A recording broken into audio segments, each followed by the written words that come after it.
the new year as well. So our format is we have a presenter who will give us about 10-12 minutes of information. During that time, if you have questions, you can put them in the chat box. Nancy Masici on our staff will be looking at that. And then we'll open it up for broader questions after that presentation. We'll get you right out at noon. So without further ado, during this last day of Community Foundation Week, I don't know whether you knew it, November 12th to November 18th, Community Foundation Week. And we just celebrated last Friday, National Philanthropy Day, and we're getting ready for Giving Tuesday on December 1st. So this is a season of gratitude and giving, and part of what the Community Foundation partners with donors and mission-driven organizations in this work is information is part of what we're sharing as well. And it's very important for us to learn more about what's going on. So we've asked Pete Meyers, who's the coordinator at the Tompkins County Workers Center, to help us understand issues for workers. Sometimes this is perceived and framed out as employment related issues, and often that comes from an employer perspective. We've asked Pete in particular to talk about how the pandemic and heightened attention toward issues of racial justice are affecting workers, and what kind of information can we learn from how that's happening here in our community. So Pete Meyers, I want to welcome you to Let's Talk and encourage you to share information with us.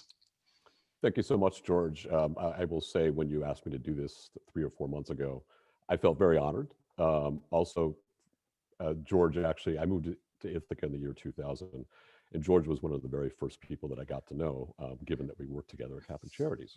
So we've got a little history between us. We do, yeah. Very good history. Yes. I thought I would first talk a little bit about the Worker Center before talking about workers' issues more in general. The Worker Center was started in 2003, and it actually very much emanated from Catholic Charities at that time. We started out as the Tompkins County Living Wage Coalition, and we've been alive and thriving ever since then. And I always look back on George's support of that work back in 2003 as being significant, 2002. In 2003, we started a workers' rights hotline in addition to doing living wage work, and we have seen over 4,000 people since 2003. So there's a lot of people with workers' rights issues in our community. Then we became the Tompkins County Workers Center in 2006 because we realized we were doing more than just living wage. The Worker Center considers itself a community union. We're not a labor union in the traditional sense. And a community union, in the way we envision it, is we're both upholding present labor law as it exists both in New York and the United States, as well as renegotiating the contract, the labor law contract, social contract, if you will. So an example of that with our work is we were the very first organization in the country to certify employers as being living wage employers. And I'm very happy to say that the Community Foundation of Tompkins County is one of those certified living wage employers. We presently have 126 such employers. The living wage has become especially important to us in the last 3 years or so. We've been doing a county-wide campaign that would require all employers in Tompkins County to pay a living wage. It's a very challenging campaign because there are certain industries, I noticed that Dan Brown is on the call, that caregiving industries that receives federal and state dollars, when that money is not adequate, not enough money to be able to actually pay people a living wage. And Dan is part of our working group around this issue and has played an incredible role on this working group we have with 20 people, including county legislators. This year, we're going to be putting a special focus on the increasing the upstate minimum wage to $15 an hour, such as New York City has been for the last year. But I want to zero in right now a bit more on racial and social justice using that lens. I just had a kind of a profound experience when I got back from my jog about 2 hours ago on South Hill. And I was watching one of the news channels, and a gentleman named Jeffrey London with the Harlem's Children's Zone was being interviewed. And London was flagging the horrific thing taking place, especially with Black and brown families, but of course with poor white families as well, across the country and definitely in Tompkins County, with the pure amount of poor people, young people who grew up in poor families going to school via Zoom, and all the mental health issues that arise from this. And I can actually sometimes feel mental health issues myself in the middle of this pandemic, as I'm sure some of you can relate to. What he was speaking was very hard to watch, and it was hard not to cry watching this, and just because all the parents, poor parents, like they have to be working, and their kids are home, and How can they afford childcare? So they may have to stay home. It's just a horrific experience, and it's disproportionately brown and black people that are experiencing this. But it's also, again, as I said, white people as well. And all the kids are soon to be workers. And, the way the country has been dealing with the pandemic leaves us in a very unfortunate situation, which is going to have reverberations going on for a long time. And that scares the heck out of me. Of course, it raises the issue that depending on where one sits economically goes a long way towards predicting where that family will be at and what hope that they can have. Like, what hope can we have? The fact of the pandemic obviously exacerbates this beyond belief. So these are issues that existed prior to the pandemic, but it appears that it's getting much worse. As part of our county-wide living wage campaign, we worked and encouraged the ILR school, Industrial Labor Relations School at Cornell, to do a study on wage differentials in the county between white workers, Black, Latino, Asian, and Native American families, and found that in Tompkins County, I knew this disparity would exist, but it actually was good to have the evidence of it. Almost 3/4 of Black workers in Tompkins County over the age of 18, 3/4, 74%, are paid less than a living wage. The living wage right now in Tompkins is defined as $15.37 an hour. White workers, about 28%, are paid less than a living wage. So it's quite a stark disparity between white workers and black workers. So black workers are almost 3 times more likely to be paid sub-living wages. As I mentioned before, that one of the biggest challenges, and especially women of color, tend to be disproportionately doing caregiving work. And as I mentioned before, a lot of that work is not adequately funded. Just bringing things back down and a bit more to what the Worker Center has been doing since the pandemic started. Really, one of the main issues that's been hitting us is the unemployment that's gone on. And the first 3 or 4 months, we were fielding calls primarily from people that were desperate to get unemployment. One woman I was working with was owed $10,000 by unemployment. And as many of you know, New York State was especially hard hit in terms of the early parts of the pandemic, and the Department of Labor really couldn't handle it very well. So it took like 3 months, and this woman finally got her $10,000. She was just about to go homeless.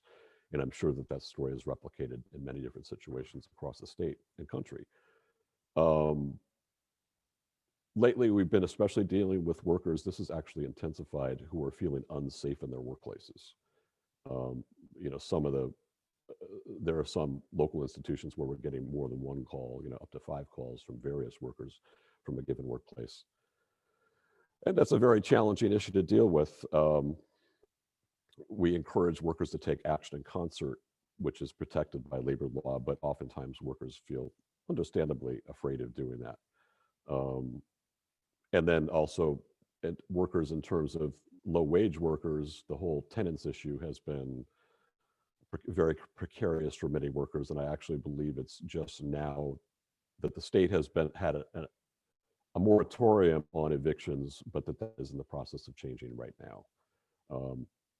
I will use that as just a brief opportunity to say that the Worker Center fiscally sponsors 3 organizations: the Tompkins County Immigrant Rights Coalition, Mutual Aid Tompkins, and then the Ithaca Tenants Union, which many of you have probably heard of. It's interesting in terms of essential workers. It's just prior to the pandemic, I don't know that I had ever heard the word essential workers, but now it's obviously a term that many of us talk about. And actually, the Labor Religion Coalition got yard signs made that says essential workers deserve a living wage, which is fabulous. And many of these essential workers are making less than a living wage. How are they supposed to make it? I could go on and on and on and on, but I actually really like the idea of a conversation with people. So let's go there, George. Great. Thank you so much, Pete. And as people have questions, if you could put them in the chat box, then Nancy will forward those on to us. One of the things that you mentioned that I can start with a question for was, you said people were feeling unsafe in the workplace. Can you talk about what's causing that feeling? Is it directly related to the pandemic? Is it because they feel their jobs are at risk? Is it because they're being asked to do things that make them feel physically or emotionally unsafe? Can you give us a little more detail without specifics about what does unsafe in the workplace mean for folks? Yeah, I should have been more specific there. What I meant was as related to COVID, they felt like the workplaces weren't providing safe enough protection for them. Uh-huh. Very interesting. And when you talked about the ILR study, the survey, what time period was that done in? July, July. Okay, yeah, so it was during the pandemic. right. And were there other benchmarks that we can look at? Are there other data there that um, help us indicate whether or not that number is higher or lower? I'm assuming it's higher because of the pandemic, but I don't know that for certain. Yeah, I don't know that we know that, and I'm actually not entirely sure that it's including the pandemic now that you bring it up, Oh, okay. because Okay. that may be too recent. Okay. As point of reference, it's not easy to ferret out those statistics, so we Sure. had to do a very specific study on this.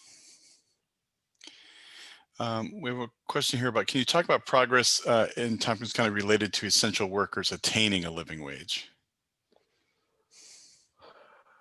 Well, that really is the focus of our campaign, and it's been very difficult because that funding needs to happen from the state and to some extent the federal. Mhm. Actually, Dan might have an interesting response to that because I know he's more directly in the middle of it. Um, it's like we met with Sudale Hall a couple of years ago and a group of childcare providers through the Childcare Council, Development Council, and it's like, how are people going to handle that?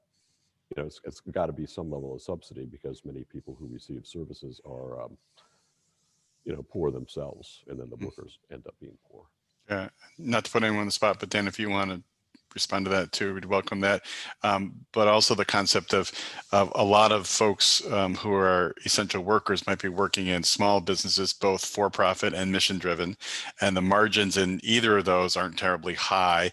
And what are the resources either that the state or the federal government can do to make that possible? But I know Dan has particular kind of focus on that, given the work that you do at Rutgers as well, right? Yeah, thank you, George. I mean, this is something I became executive director 8 years ago, and getting to a living wage has been one of my major objectives before I retire in another 3 or 4 years. And, actually, I had a conversation with a staff person this morning, and as hard as I've been working on it, we never seem to make much in the way of progress. We've gone from $10 an hour starting wage by advocacy and getting more funding to we're up to 13 right now. But what I really worry about in terms of making it happen in the next 3 to 5 years is the economic impact of the pandemic. I think there's going to be cuts at the state level and state and locally, cuts in the funding that we get for providing services to people with disabilities. And that's going to make it that much harder to make any progress on that, which is really frustrating and, not something I have direct control over, but it is really frustrating. And on the mission-driven side, this is something that the government has to sort of wrap its arms around, both at the state and federal level. We do childcare as well, and we lose more money on childcare almost than we get in revenue. It's just crazy. And how do you move families to paying more in a time when they can't earn anymore? It feels like we're caught, George. Big problems that philanthropy can't be the only solution to, but could possibly be part of the solution. I'm going to ask Nancy of another question in just a minute, but before I do that, Pete, you talked a little bit about some of these data disaggregated for race. Can you also talk and speak to the gender divide that's happening with workers, especially essential workers and living wage workers that you're seeing? I've heard some recent data that says that, a majority of people who have not returned to the workforce since the pandemic hit are women. And the whole question of how do we get them back in, especially when small businesses and not-for-profits may not exist any longer. Right. So there was. So the question is living wage as we. So the question is, some of the data that you reported, can you talk about how there might be a differential or disproportionate impact on women? Right. That is there, and I don't actually have that in front of me. It's not quite as much Hmm.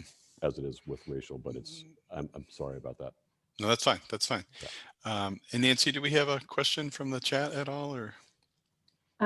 Yeah, I was wondering, Dan, if you were talking about daycare, and if that was at full capacity, if you're struggling to make ends meet with as much as you bring in, is this as much as in the expense? Is that when you're talking about at full capacity? Well, right now you can't be at full capacity because of the pandemic, but even at full capacity, we still lose, probably something in the neighborhood of $50 a week per child in daycare versus the typical sort of 220 that we get per week.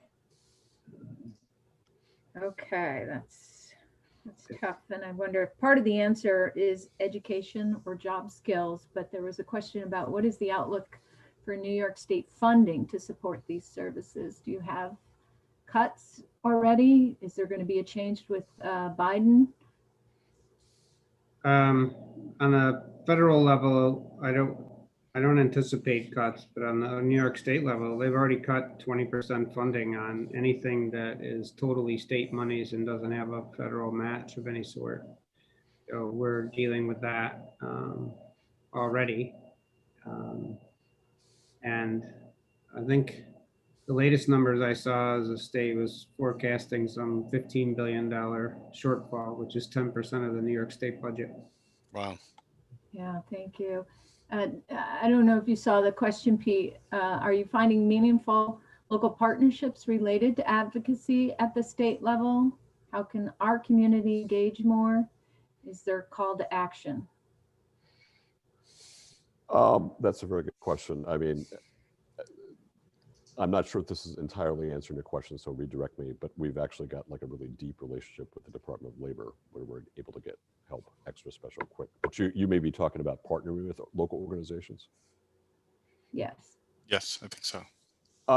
It feels like we can improve that from where we're at now. Hmm. You know, we are partnering definitely with different kinds of organizations, especially through our living wage working group. The amount of organizations and businesses involved with that has been pretty excellent. But that is definitely a room for improvement that we need to make.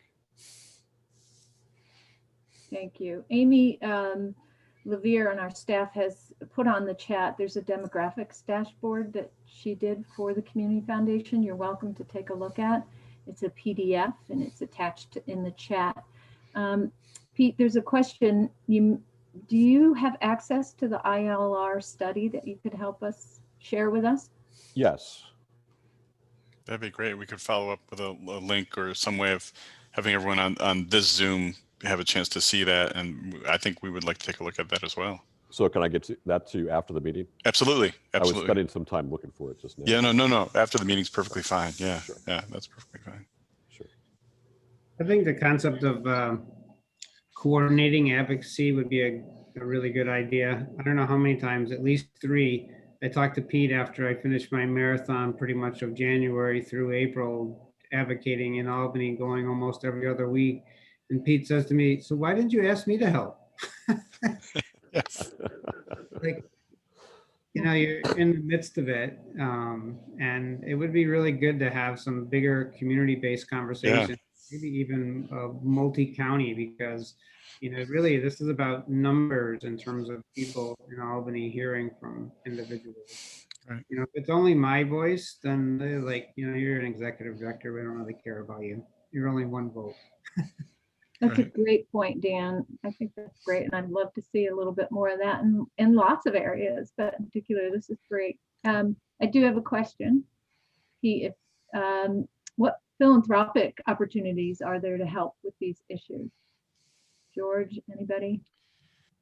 Well, I think certainly we've mentioned before, since the pandemic hit, the local funders have really stepped up our practice of staying in contact with each other and trying to coordinate and collaborate and make easy for grant seekers how to access support from the variety of local funders. Those include United Way, Park Foundation, Triad Foundation, Legacy, Time for Charitable Gift, Community Foundation, et cetera. It is important to note that, traditionally labor has been a state and federal governmental issue with lots of supports coming from those entities. Now in the post-pandemic or current pandemic world, we're going to see cutbacks in all places, certainly in those places as well. And philanthropy does not have the resources to fill that in or to make that better. What we do have the ability to pull people together, have conversations on how to rebuild and how to understand that the systems that were in place before the pandemic were not terribly well serving lots of folks. So let's not return to that. Let's rebuild in a way that addresses some of those inequities that were kind of there. So would the Community Foundation entertain a grant request to address some of these needs from the mission-driven sector? Absolutely. Individual funders will have different perspectives on that. But I think that more and more funders are understanding the value and importance of looking at the worker-related issues, especially around childcare and employment continuity issues, training a little bit as well. So I think there are philanthropic opportunities, but the capacity to address the scale of the problem is somewhat limited, is what I would say. But Pete? Were you asking me? I didn't know whether you wanted to add anything to any part of that. No, I mean, I will say we're very blessed to have a very strong local base of individuals who support us. Individuals, yeah. Yeah, and some of that through the Community Foundation, but not all. Mm-hmm. And we have not historically gotten much money from the state or federal government. It's a very small amount. Right. Peter, are there things about our local employment architecture, for lack of a better term, that seems to me heavily around services and tourism, hospitality,